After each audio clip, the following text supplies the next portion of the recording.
नमस्कार. माय रेसिपीज मराठी या आपल्या यूट्यूब चॅनलवर तुमचे मनापासून खूप खूप स्वागत.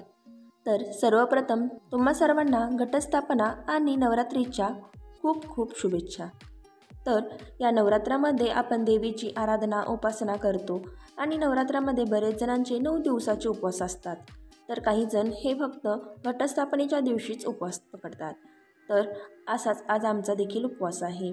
तर आज माझ्या मिस्टरांनी आमच्यासाठी बनवली आहे उपवासासाठी साबुदाणा खिचडी. तर आजच्या व्हिडिओमध्ये मी त्यांची ही रेसिपी तुमच्यासोबत शेअर करत आहे.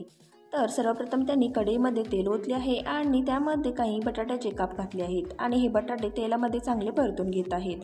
आता बटाटे तेलामध्ये चांगले परतत आहेत तोपर्यंत त्यांनी येथे जो आम्ही रात्री साबुदाणा भिजत ठेवला होता तो साबुदाणा चमच्याने हलवून व्यवस्थित मोकळा करून घेतला आहे आणि त्यामध्ये चवीनुसार लाल तिखट, मीठ घातले आणि आवडीनुसार भाजलेल्या शेंगदाण्याचे कूट घालून व्यवस्थित चमच्याने हलवून मिक्स करून घेतले आहे. म्हणजे भिजवलेल्या सर्व साबुदाण्याला शेंगदाण्याचे कूट, तिखट आणि मीठ व्यवस्थित लागले जाते. आता इथे हे बटाट्याचे काप देखील चांगले लालसर तांबूस रंगावर परतले आहेत. तर आता यामध्ये भिजवलेला जो साबुदाणा आहे ज्यामध्ये आपण तिखट, मीठ आणि भाजलेल्या शेंगदाण्याची कूट घालून व्यवस्थित मिक्स करून घेतले आहे तो साबुदाणा यामध्ये घालावा आणि कलत्याने व्यवस्थित हलवून चांगले एकजीव होईपर्यंत मिक्स करून घ्यायचे आहे. तर पहा अशा प्रकारे इथे हा साबुदाणा फोडणीमध्ये घालून व्यवस्थित मिक्स करून घेतला आहे.